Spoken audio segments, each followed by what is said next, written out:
Hello folks, it's Fruit, and today we're going to take a look at starting out in CityStates. Whether you are a completely new player to the project, if it's your first time seeing it, or you've played in previous tests, there's been a lot of changes and the game plays mechanically similarly to it did before, but there's been a lot of improvements and tweaks in terms of the approach of how you go about it.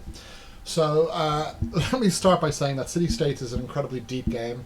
There's a few different ways you can kind of go around managing your city, but I want to get some kind of ground basics off to drill into you before you start. And that is that this is a blockchain-based game. This is a play-to-earn game, and as such, the reality is that everybody cannot make the maximum amount of everything.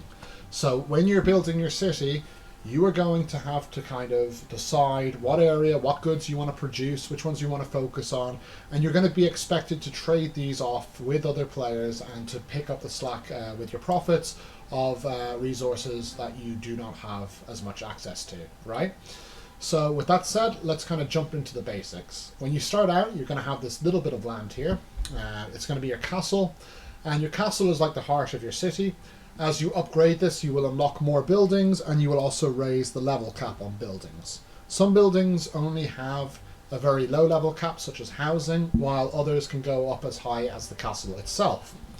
So with that said, when you start, you're going to want to put down one of your bread and butter resource buildings, and we're going to put a forester down here. And I'm going to turn on some little developer cheats just to speed this up. And once you have your forester built, you're going to notice that you're actually not making any profit yet, because a forester isn't going to magically make wood. You need to put your population, or as we call them, pops, into the forester. So you get pops by building houses or upgrading houses, and as you can see, we start off with 3, so we're going to be able to drag this up, and voila, we are making 3.2 wood an hour. However, like managing any city, not everything is profit. You also have costs. Your pops, the work they do, the jobs they do, the buildings you have, these all add up into an hourly payment called consumption. Consumption is automatically processed. If consumption is not met, your pops will slowly start quitting your buildings, they'll quit their jobs, and your buildings will deteriorate. Now, if you have a well-planned city, you should be able to last a while. You're not going to have to get up multiple times in the night to take care of this. Basically, as long as you've got enough food and your other resources are in the positive in terms of production deficit, then you're going to be fine. So if we look right here now, we can see we are making 3.2 food and we are losing 1.2 in consumption per hour. So this isn't very good. Obviously, it's only a level 1 building, but we can get a little bit more out of this. And that's with Pop's happiness. Now, by default, your population are about 50% happiness, right? That's where they sit. Because let's be real, nobody is going to be absolutely ecstatic at their jobs. If you don't pay the consumption costs per hour, this will drop as well as them leaving. But for now, we can be a little bit generous, and we are going to feast. And you can feast 5 times in a day. And obviously, it's better to do it up front. But as we boost this, you can see that they're pretty happy now. And our production has doubled up to 6.3 and 1.2 deficit. So we're doing pretty well. Now, you're obviously going to want to place down other buildings. And apologies, I've got a little bit of a cough. So we're going to get all our kind of bread and butter stuff up. I won't linger on this too much. You probably want to put some houses up as well. So we can do that too. Keep in mind that your starting resources are going to go down. I haven't given myself enough stone, but you'll have enough to kind of put together the bare bones of your city. And when you do build more houses or upgrade, your pops won't be instantly employed. So you're going to want to go to this Manage City screen, and you're going to want to drag these up as you upgrade and build houses, and you can put them to work. So there we go. And just like that, you now have a working population. So you'll notice now that we are gated by the castle level. So once you've kind of got around to here, this is where you want to start upgrading your castle. And we'll do that. And the castle can get quite expensive. So think very carefully about the order of which you upgrade. What do you need? All that kind of stuff. So, you know, once you've kind of upgraded your castle, you can kind of go around again and you can see that we've got new heights for these buildings to reach to, which is all very good. And after a little short while, you should be able to have enough population to kind of keep your starter buildings all occupied. However, as I said before, later in this game as you go on, you're not going to have maximum workers in all your buildings. If you played the beta, you're probably used to having a situation where you could fill out everything. That is no longer the case. You now have to make the choices. And on that note, making the choices is fun, because this is where you have an aspect to a chance to earn. Because if you see that, you know, stone is doing very well against wood, one day you might want to focus your efforts onto stone and then sell at the market or be prepared for a swing, all that kind of good stuff. So we'll put all these in here, and you can see now we're up to 11 an hour. We'll put a little bit more in our forester there. And you can see that although our production has gone up, our consumption has gone up a little bit as well, because we're upgrading the houses. So always keep an eye on this number. You always want that little green up arrow, lets you know that you're doing well. Now you'll see that my food is actually not too good here. We haven't actually assigned anyone into our farm, and farms work a little bit different. I'm going to just get more pops first. But farms require time to do a certain recipe, and with that recipe you can then collect it when it finishes up. So let's just do a round of upgrading here, and we'll get lots of pops for our workforce. That should do us for now anyway. And once again, we're going to manage the city and assign them.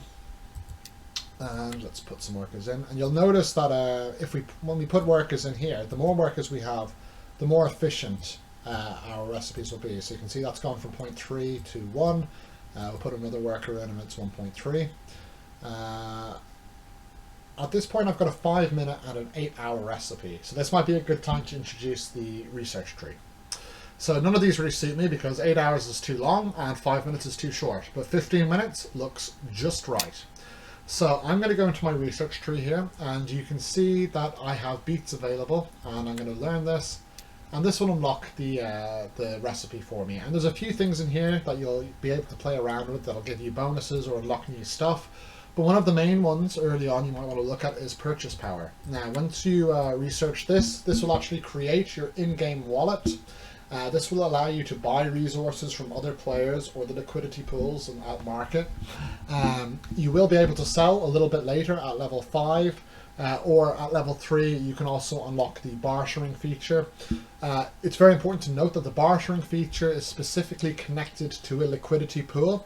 If you don't really fully understand what that means, don't worry about it, but it basically means there'll always be resources to trade at, particularly early on in the game when, you know, more people are kind of focused on accumulating rather than selling.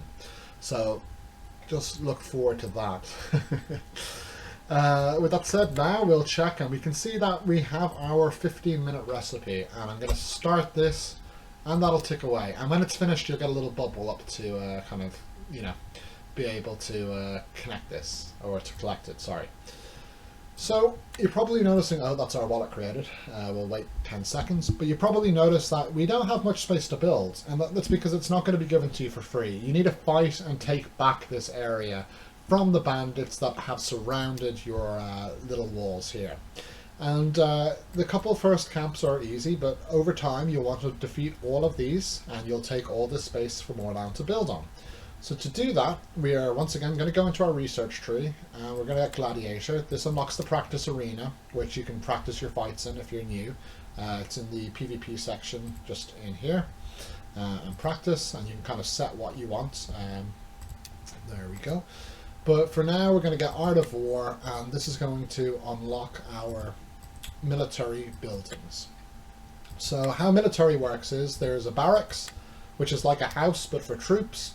And right now we have access to a camp, which makes all our close quarter combat units. So I'm going to upgrade another house here to get a pop, and oh, I've run out of wood. So playing with the dev tools, unfortunately you run out of juice a little bit quickly. So let's go produce one of these. Oh, not enough pops because I forgot to add into the pool. What have I done wrong here? I didn't upgrade this house. Apologies. So there we go. Now, let's add it to the pool. Oh. And there we go.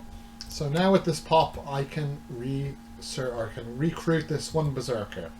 Now, a berserker is a unit that requires 8 to form a squad. The UI will look a little bit nicer and updated in the live version, but you can see here you need 8 of these, 8 of these, 10 of these.